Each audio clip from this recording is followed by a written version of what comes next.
Excited to have Anthony Esolen on our campus again. He was here just before I came, and it's really an honor to have him here to give our Faith and Reason lecture this semester. I followed him for a long time, reading his works, and 2 years ago we were both on the program of a classical education conference in Houston, and I was really thrilled to meet him and to hang out with him a little bit. Dr. Esolen is currently professor of Renaissance literature at Providence College in Rhode Island. He has a BA from Princeton, an MA and PhD from University of North Carolina in literature, and also with another emphasis in Latin. He's the author of many books. He's a accomplished poet. He's the author of a book called Peppers that came out in the New Poet series in 1991. He's a distinguished translator. He published a translation of Lucretius on the nature of things in 1995. He published a translation of Tasso's Jerusalem Delivered, which is a great, much neglected form that Spenser used in The Faerie Queene, the romantic epic. And he's most well known for his translation of Dante's Divine Comedy in blank verse, which is published by Modern Library. It also has the Italian right there with it. He's also the author of Ironies of Faith, the deep laughter at the heart of Christian literature. In 2007, which is especially interesting to me, the place of comedy in Christian literature and the Christian sensibility.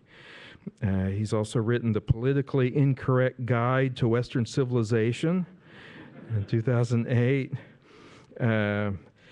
and 10 Ways to Destroy the Imagination of Your Child, at least in 2010. Dr. Esolen is also an editor with Touchstone Magazine.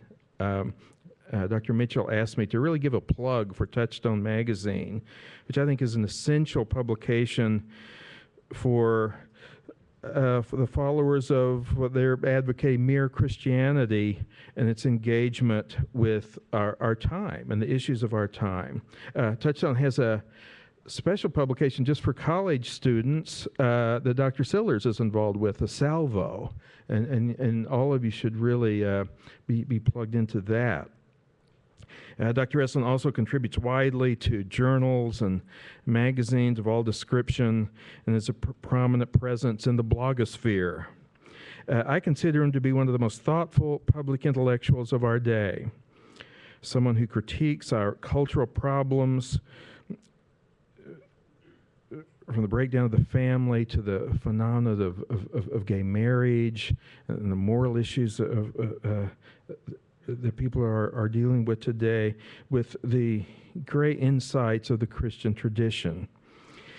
He's especially effective because he does so with such eloquence, learning, and wit. The title of this semester's Faith and Reason lecture is The Person as Gift. Dr. Esolen gave the same lecture a few weeks ago at Yale, where it stirred up such controversy that it nearly resulted in a riot. Please show the superiority of Patrick Henry College students to those of Yale by not rioting today. No, thank you. Dr. Esolen.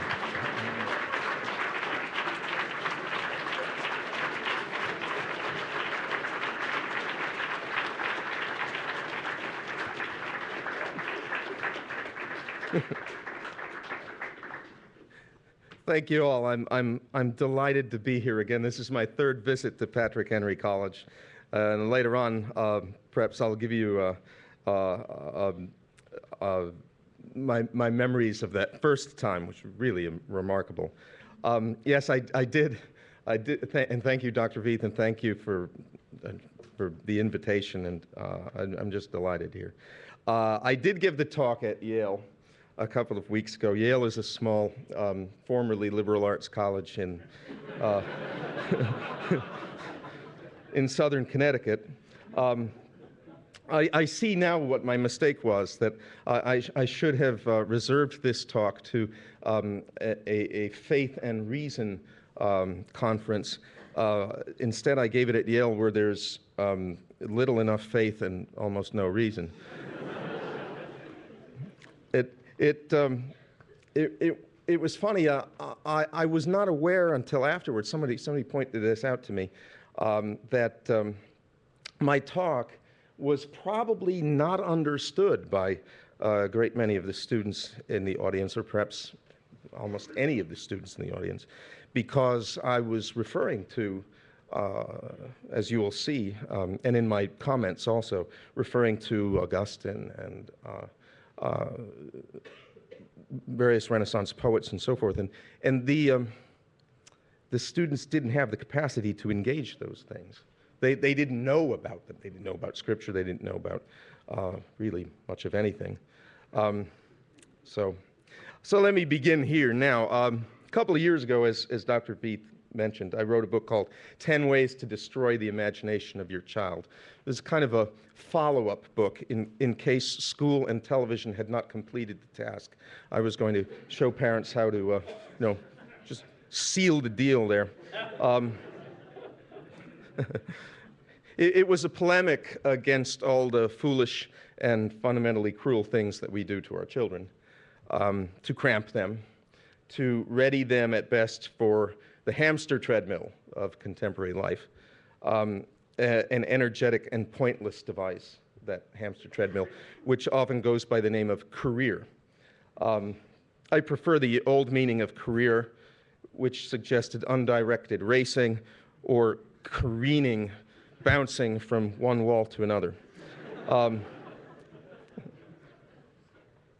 In that book, under a kind of screw-tape voice, an ironically diabolical voice, I really urged parents to take children off the treadmill so that they could once again do human things, like lie on their backs on the grass to look up at the sky, right? There is a whole glorious world out there for the children to wonder at and wonder in. It used to be called outside. It's actually the first chapter of the book. Keep your children indoors at all costs, or they used to call it air. And then, too, there's an even more glorious world for the children to encounter, which they do not encounter in school. It's an inside, if you will, to be found in those strange creatures called other people, and especially in the strangest creatures of all, those that are like me, but not at all like me, those with the smooth chins and the gentle voices, or the broad shoulders and the far-seeing eyes, those creatures of the other sex, right? How do we encounter that vast world beside us, both the inside and the outside? Well, I like to start by referring to theological, philosophical work called The Truth of the World. If you can have patience with Hans Urs von Balthasar, he repays it. Hans Urs von Balthasar, a sort of Catholic philosopher, theologian, in this book leads the reader through an intricate analysis of what it means to be a knowing subject, that is a knower, and an object of knowledge, something known. What he's doing in the book is attempting a demolition of a project that's held modern man, I mean by modern since the Renaissance, modern man bound in a kind of hypnotic daze, ever since Descartes and Francis Bacon. For Descartes and Bacon, and even Descartes is quite explicit about this, knowledge is power, and power is domination. Why do we learn things? We learn things so that we can extract from the objects of our knowledge some measurable features that we can put to our use. This project is confessedly reductive, okay?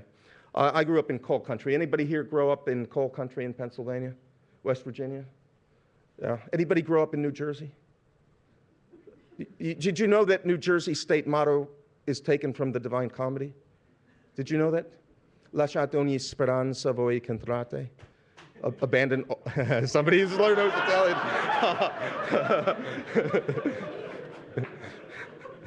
Abandon all hope, you who enter here. We got a Dante scholar in the front there.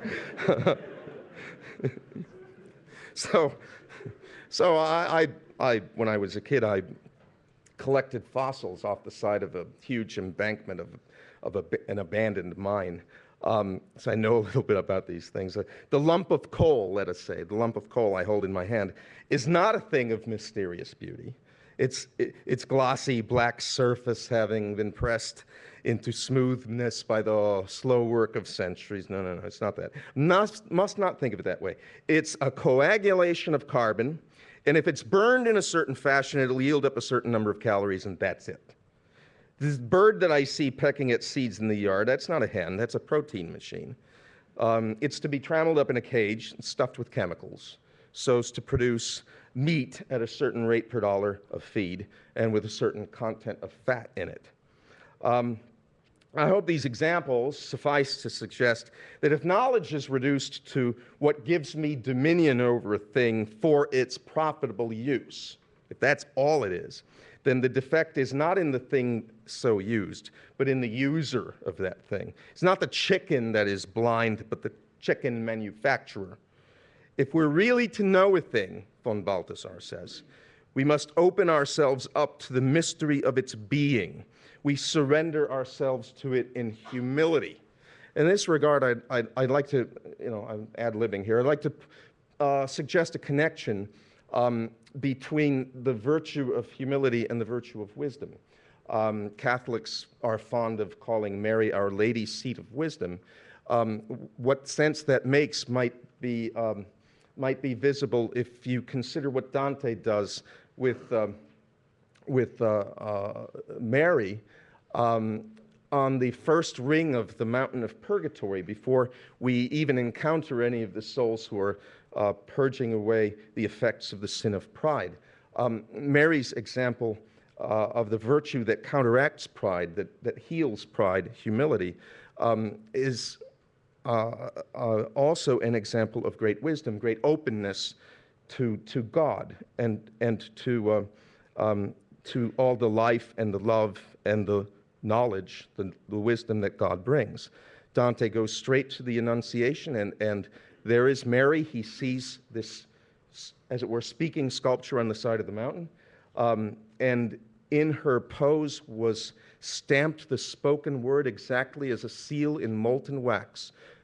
Behold, I am the handmaid of the Lord. Right? So that young girl is for us perhaps an example both of humility and of the wisdom that humility brings. If we're to know a thing, we have to surrender ourselves to it in humility. Its own disclosure of itself and our receptive listening to it, von Balthasar says, are but two forms of a single self-gift.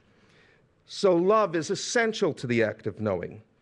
For, and I'm quoting him now, knowledge can be explained only by and for love. True knowledge can be explained only by love and for the sake of love. Now, according to von Balthasar, we see the action of love in the structure of knowledge most powerfully when the object of our knowledge is not a lump of coal or a star, but is himself a subject, a free being, who can choose to reveal himself to us, right? Unlike the flower, which just simply is what it is, and upon whose self-revelation we depend, if we're to attain any deep knowledge of him at all. And it's then that we see a reversal in the relation of subject and object. The knowing subject, one who is trying to get to know the other free subject, the other human being. Far from being a Baconian experimenter, slicing open a corpse to disentangle the veins and arteries, that knower, that would-be knower, is himself more clearly the patient here, the one who has to wait upon the initiative of the object, waiting in love for a revelation that is born of love. Nor is the object of our love the only beneficiary of this, he says. We can only know ourselves truly when we communicate ourselves in love, but the act of communication Our communication depends on the reverence of someone else, someone who will rejoice in the mystery of our being. So true this is, that the lover may come to know us better than we know ourselves. We know this. We have experience of this. And von Balthasar says, many wait only for someone to love them in order to become who they always could have been from the beginning. It is not good for the man to be alone, says God in Genesis. As you think about it, it's the first time in Scripture that God has been creating the whole universe and pronouncing it good and very good, has declared that something is not good. In point of fact, if the man is alone, he is not yet wholly a man. He needs another like himself. And that is when God creates woman. And he presents her to Adam, who cries out, "This at last is bone of my bone and flesh of my flesh." This at last, unlike the dog and the lion and the zebra, this at last is someone like me. But Eve is not simply a different person from Adam.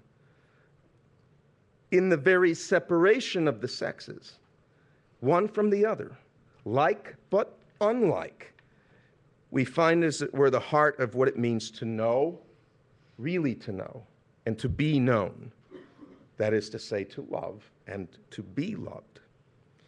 I hope this is not too abstruse for an opening to the lecture, but I know you guys will be patient with me. I might have lost half the audience at Yale. Actually, I think they had the kiss in somewhere at about this time. Very silly kids. Consider the attitude of somebody who has reduced knowledge to facticity that can be put to use. Information, a word I hate. Data. To know a thing for such a person is to have analyzed a thing's measurable features so as to make use of them for profit or pleasure.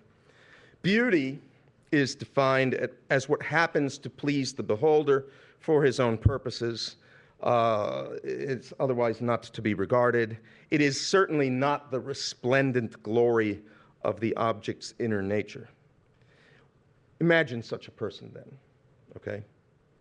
A person, to make it more horrible, a person with a very high IQ and lots of money and no great learning, okay, and no faith. What will such a person think of the sexes? Imagine a debased Baconian or a Yale graduate, I don't know, writing a sex education manual. We'll find all the tabs and slots duly labeled. Their physical functions described with a clinical detachment, that is the cover for a deep prurience. Latin scholars, you know what the word suggests, do you? Itch, an itch to splay a thing out in naked facticity so that all sense of mystery will be destroyed. You guys needn't doubt me on this. Go to Planned Parenthood's website and take a look at the ghastly things they produce for the benefit of high school kids. Persons are not addressed, certainly not love, but appetites and parts. People don't have parts. Machines have parts. The parts of a machine will be talked about. One's own machine or the machine of someone else, to employ in the satisfaction of those appetites, as you would employ a drivetrain or a clutch to get from point A to point B, right? Even a stomach or an intestine would be more lovely than that, and not rightly to be described in mechanical terms.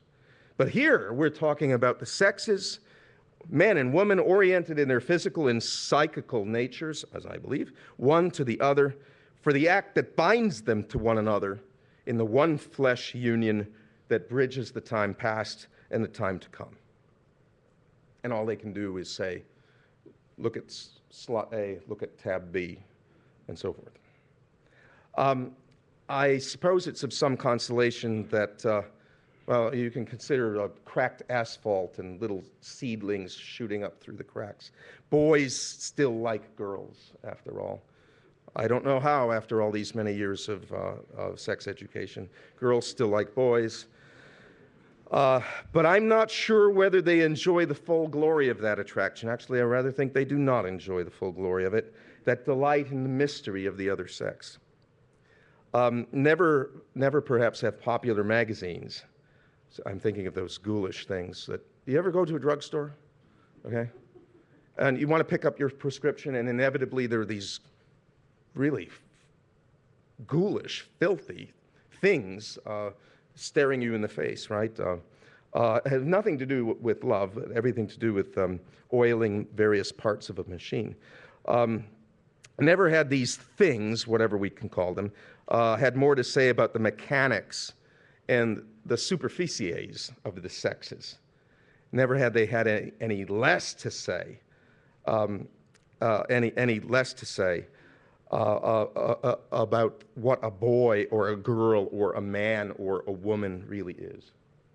It's as if we believed we could know what a hen is from studying X-rays of the animal fattened in a feeding cage or stuff like that, and not that awkward and comical and, in fact, mysterious creature perching on the coop and ruffling its feathers to the air.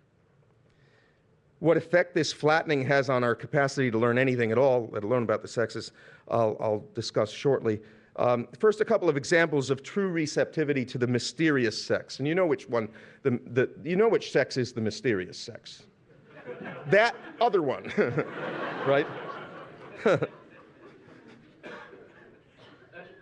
I often ask my students this in a jocular way. I mean, I just want to introduce slyly the notion into their heads that, in fact, there are great mysteries of the other sex. Like, why do girls write like this? You know? And why do little boys inevitably, wherever there is a bridge and a little boy, okay, why do they perch up on the bridge, lean over, and spit? That is a mystery of the universe.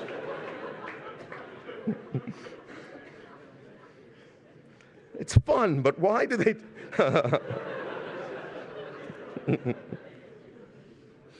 Anyway, two scenes from the plays of Shakespeare. If there is anybody visiting here from UVA or U Maryland, Shakespeare was a playwright in the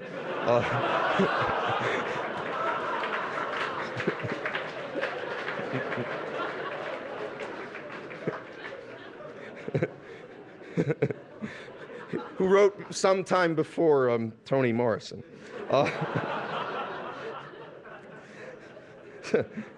So one scene is at the court of a wicked duke who has usurped the throne from his brother and sent him into exile in the forests. His daughter and his niece, Rosalind, however, are bosom friends. They suffer together the evil that he has done. They bear it with a fine blend of youthful sprightliness and sadness. So, this duke, with a bad conscience, is attempting to ease the tensions of his court with some entertainment. The entertainment in question is a series of wrestling matches.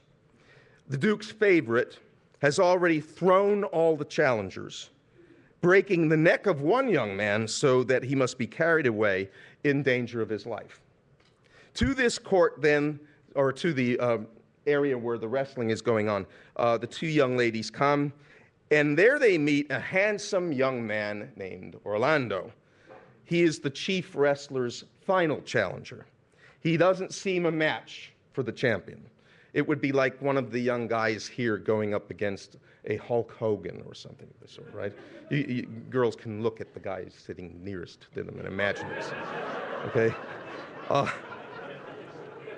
He doesn't seem a match for the champion. So the girls approach him to try to plead with him so that he'll give up the challenge and preserve his life. Now, in reply, the young man reveals something of himself. Like the niece, remember, whose father has been exiled, like the niece, he is lonely. And like the niece, Rosalind, he has suffered. He doesn't wish to deny the fair ladies any request, he says, but rather he pleads for their good wishes to go with him. It hardly matters otherwise if he loses, he says. I shall do my friends no wrong, for I have none to lament me. The world no injury, for in it I have nothing. Only in the world I fill up a place which may be better supplied when I've made it empty. At this moment, Rosalind is smitten. Orlando is brave, manly, eloquent. It's a profound mystery. The little strength I have, says she, I would it were with you. Now let's pause here to consider what Rosalind says. There were no computer-generated images in the Renaissance. Deo gratias, alleluia. So there's no silly pretense here that Rosalind could actually throw a right cross and send the champion Hulk Hogan sprawling. She confesses that she has, as she puts it, little strength. Yet how often does the slenderness of a woman's arm belie the mighty pulses of her heart? We know this. We'll witness throughout the play the strength of Rosalind's purpose, her solid good sense, her resolute love. What strength she has. She does not hoard up for herself. She offers it as a gift. Indeed, moved by the sympathy of the young women, this is a friendliness that he's hardly ever experienced, Orlando embarks upon the perilous fight, throwing his opponent. "Oh, excellent young man," cries Rosalind. He's victorious, and it's the champion who has to be carried off, unable to speak. But when Orlando reveals his name to the Duke, telling him that he is, quote, the youngest son of Sir Roland de Boys, the Duke, pestered by that guilty conscience, constrained by it, dismisses him curtly. "I would thou hadst been son to some man else. The world esteemed thy father honorable, but I did find him still mine enemy." So the Duke exits. He is incapable of love here, and he is resisting the truth. But Rosalind now has yet another reason to hold Orlando in high esteem. She says, "My father loved Sir Roland as his soul, and all the world was of my father's mind." So the beauty of a friendship we hear of but do not see, the friendship between her father, who is in exile, and the good old Sir Roland de Boys, who has passed away. This beauty persists into the next generation, and it helps to beget a new love. Rosalind approaches Orlando. She gives him a keepsake. He can't speak. It's not the speechlessness of the lug who had to be carried away. It's the speechlessness of wonder. He considers himself, and all guys do, who are worth anything, but a rude farmer boy by comparison with the beautiful girl of the court. He's all arms and legs, all wrist bone and cowlick. In his very strength, he stands as if exposed to the world, his muscular courage concealing the shyness of a boy. Girls learn to talk sooner. They can do that thing that you call talking. You know? What is he supposed to say? He doesn't know. But the girl approaches him, right? She, with her gentle voice and her tender limbs, approaches him and says, boldly confessing her own weakness, which is also an example of her strength, she says to him, "Sir, you have wrestled well and overthrown more than your enemies."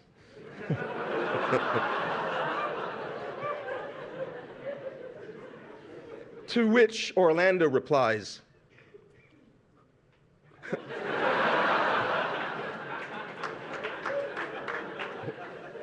It's actually a very funny scene because they take their leave of him, and he goes like, "Why couldn't I say anything? Why did I stand here like a block?" And Rosalind from the other side of the stage says, "He calls us back."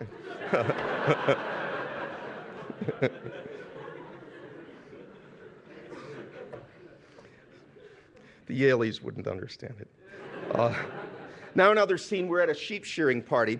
A country lass is the center of attention. She's dressed as mistress of the feast.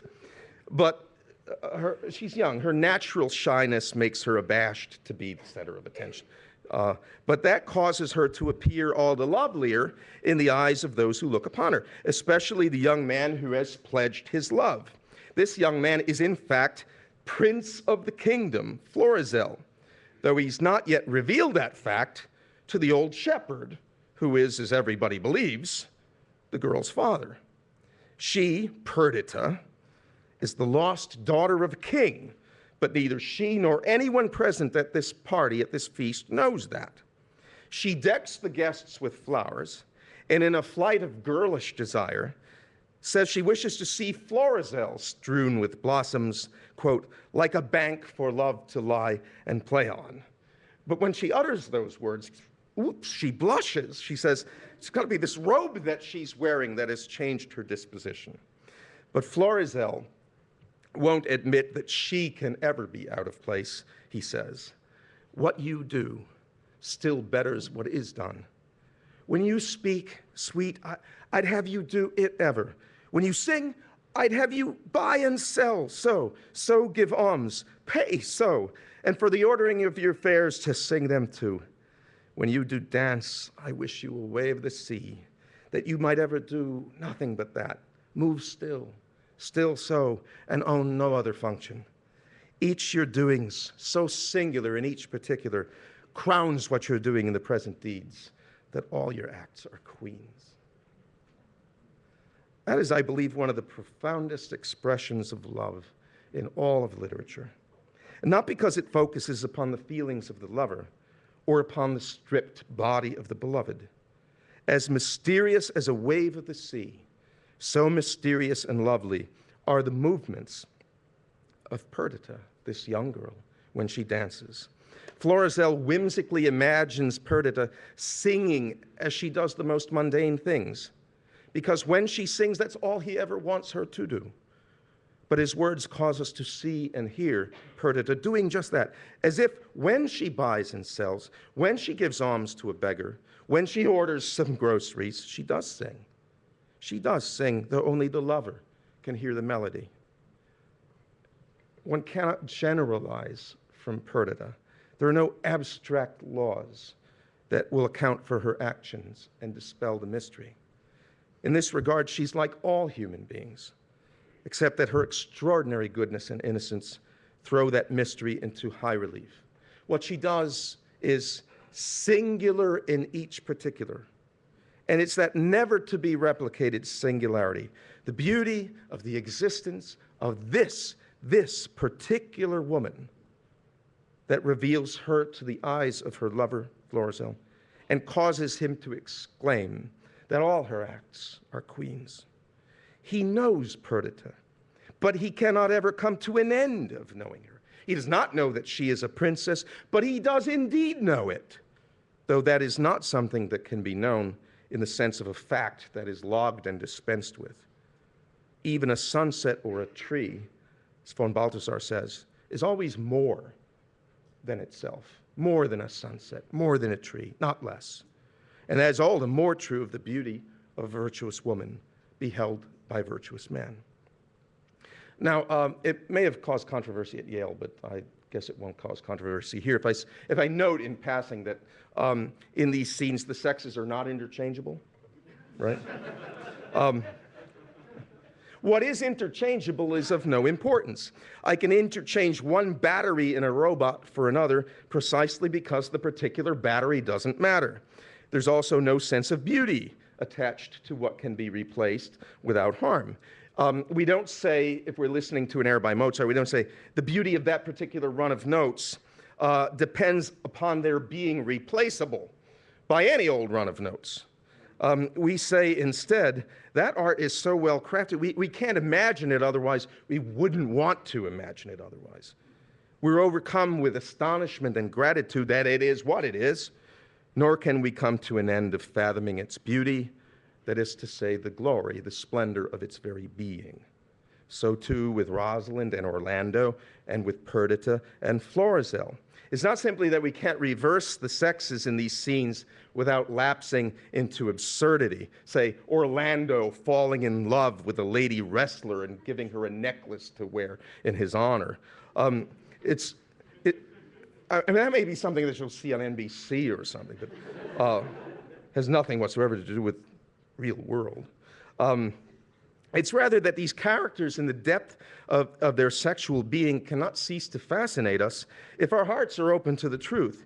Each is in one sense unveiled to us. Perdita is the essential young woman, gracious to everyone, yet passionately in love with a fine young man. But in that unveiling, there is revealed to us the existence of ever more profound mystery. There's always more and more to know, more that yet dwells behind the veil. Says the shepherd father about Perdita and Florizel, if he do light upon her, that is, if he wins her hand, if he do light upon her, she shall bring him that which he not dreams of. It's the pronoun that. Only Shakespeare could do this. Spencer was pretty good at it too. Give us a vague pronoun with no referent and make it absolutely astonishing. Pronoun that in its indefiniteness. That's the closest this old man can come to the inexhaustible goodness of a woman as pure as Perdita. What is that which he not dreams of? If heaven is, as Dante puts it, Paradise 3, to live in loving necessarily, then heaven is both the answer to our dreams and that which we cannot dream of. We couldn't. Jesus says to us, seek and you shall find. But the converse is also true, that they who find the truth shall seek all the more in that reveling in the depths of love that unites knowledge with the joy of a small child dipping his toes into the vast ocean beyond. For the lover, that is to say, for the soul that has found the truth and fallen in love with it, for the lover, there is never an only in his thought, but always still more and more.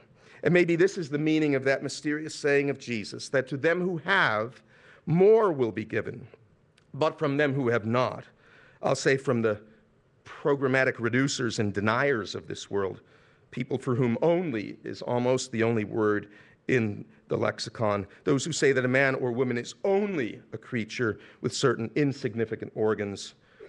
As I was told after the talk at Yale, distinctions of sex are trivial. Well, maybe in your house. Those who say that these are only a set of culturally induced prejudices from them who have not and who do not wish to have, who find nothing and therefore seek nothing, even that little they have will be taken away from them. I hope you'll see then the connection I wish to draw between a healthy imagination and the readiness to delight in the goodness of each sex, rather than to scorn it, or to ignore it, or to pervert it, or to pretend it doesn't exist.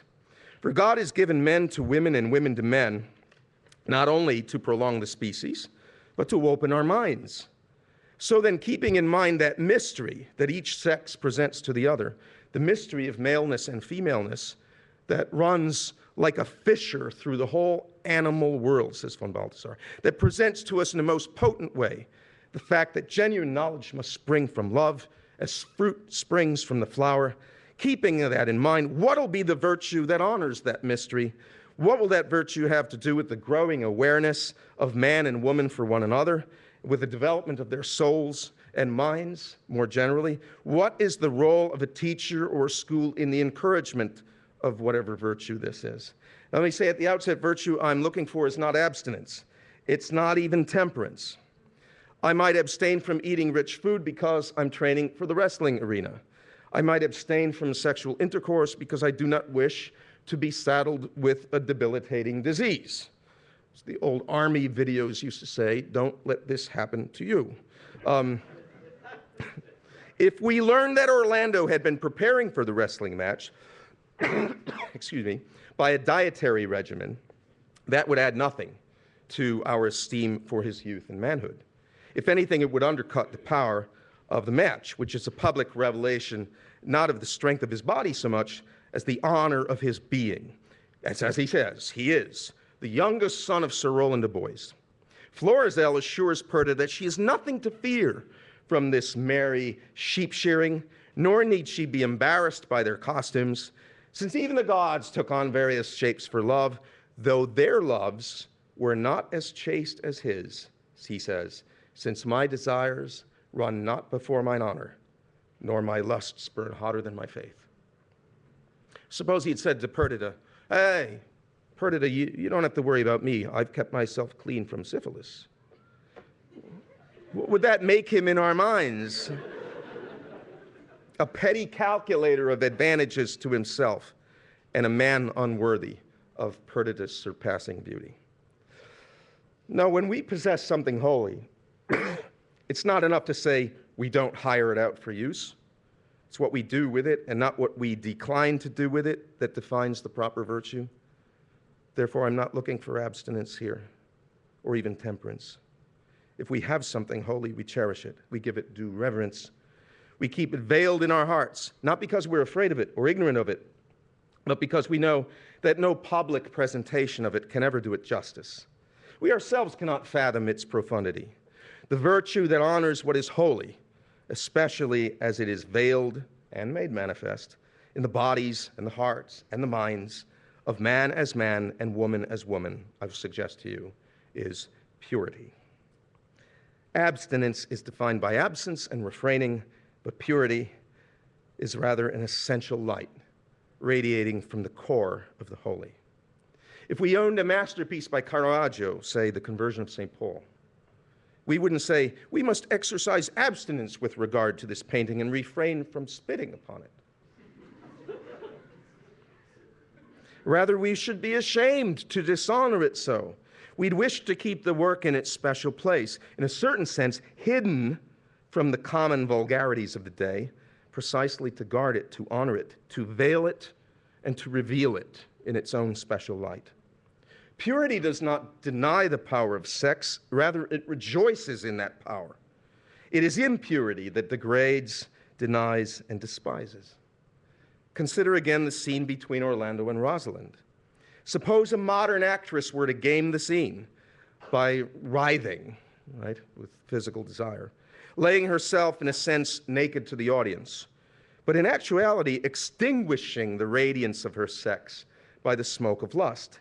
She'd immediately put us in the position of jaded sophisticates who know everything there is to know about the attraction of these two young people, which is to say, nothing at all. I tell my students, actually, if you meet a person with the soul of a 55-year-old person, twice divorced, smoking Marlboros, right? Just go away, okay? Saying to you things like, yeah, I believed that my marriage would last forever, ducky, but just go away.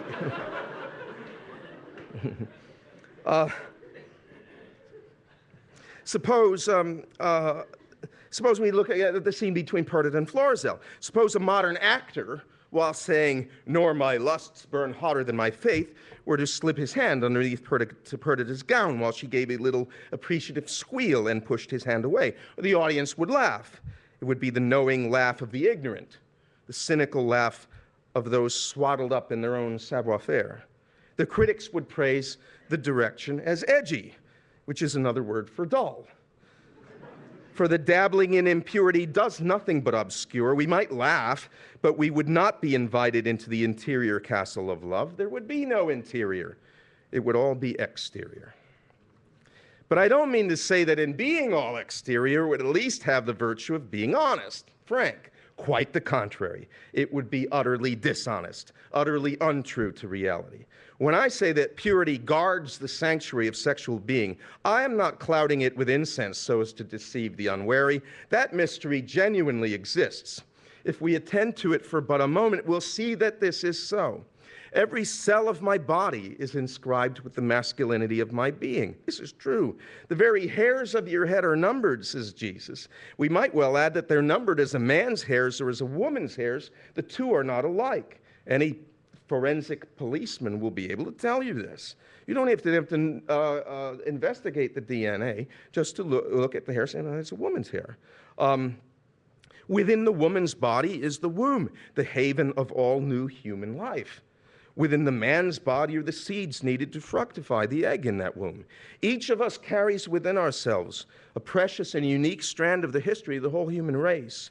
When my father and mother were married, they were both of them virgins, and they gave themselves to one another wholly, having reserved themselves to one another alone.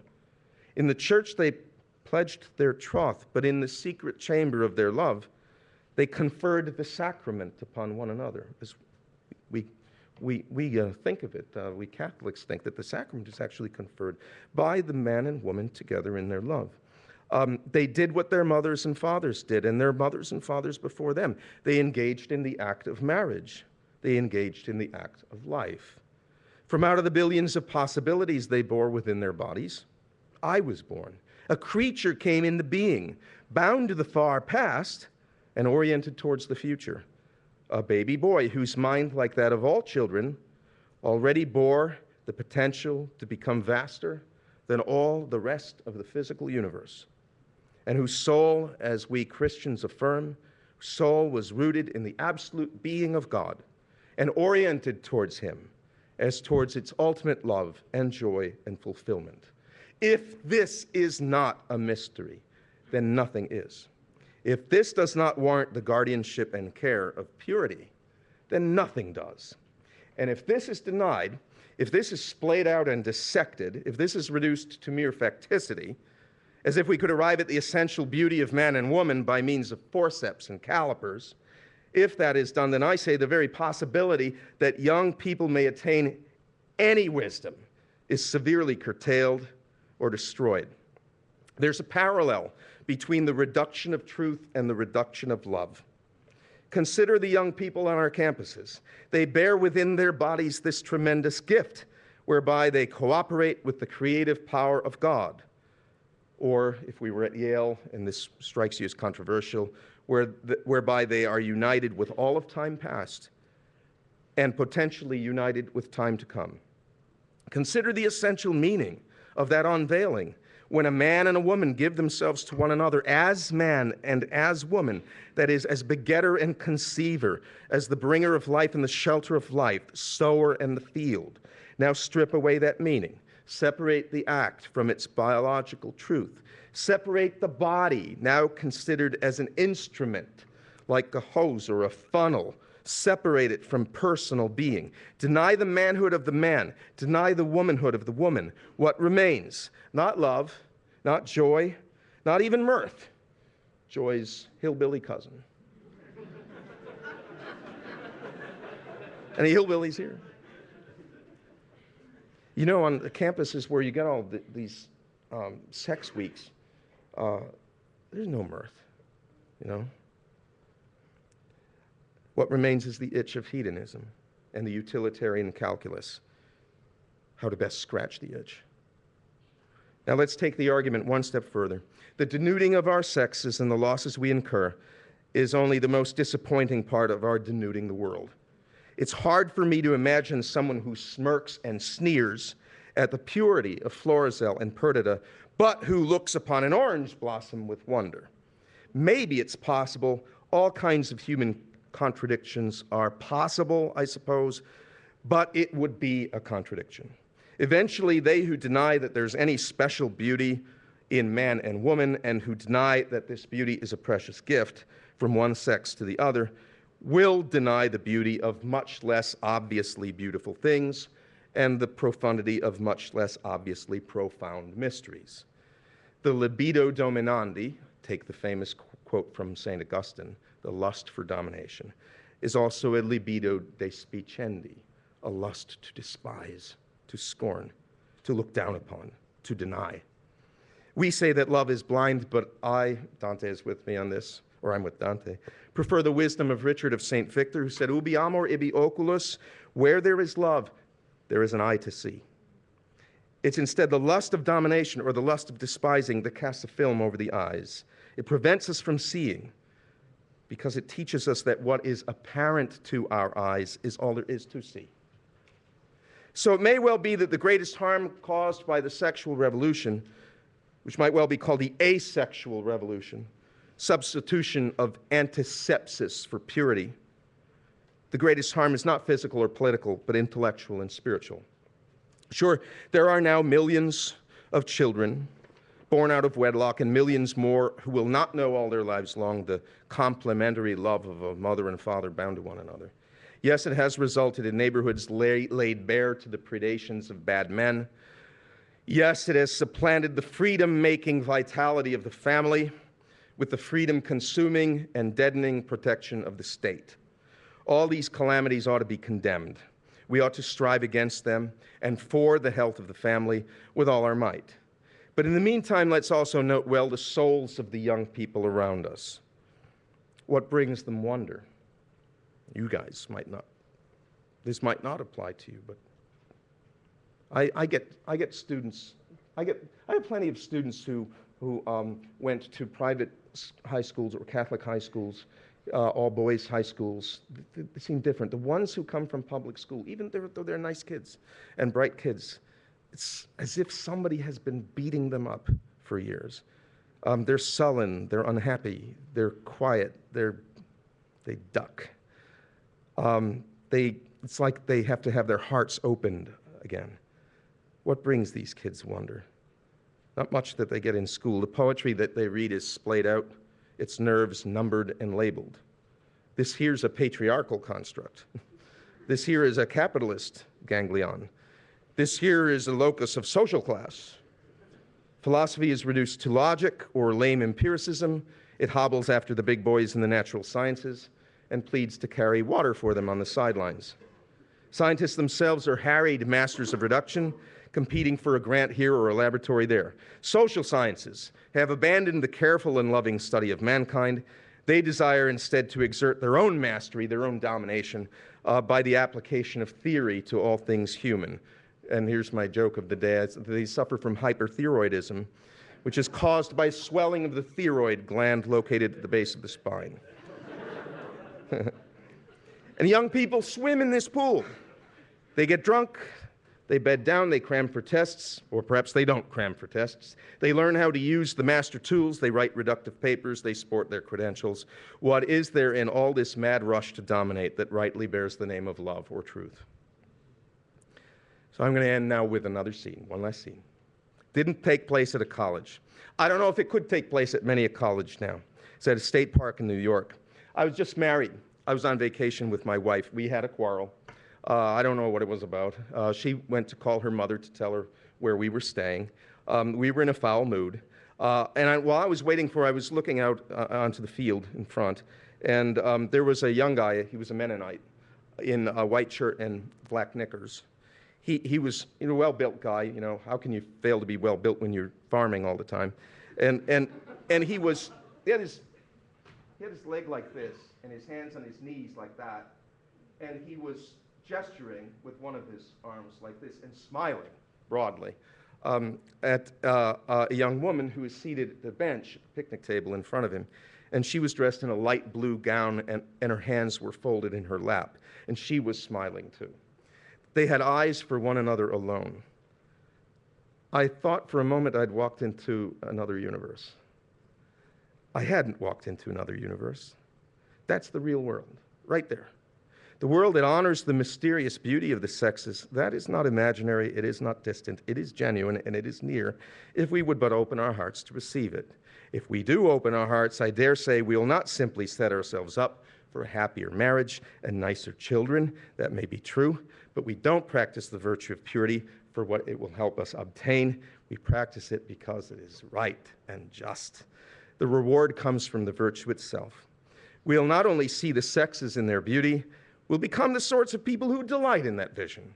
We'll become, I say, the sorts of people who may behold the lowliest thing, chicken on the fence or the orange blossom on the tree, and enter into the mystery and the truth.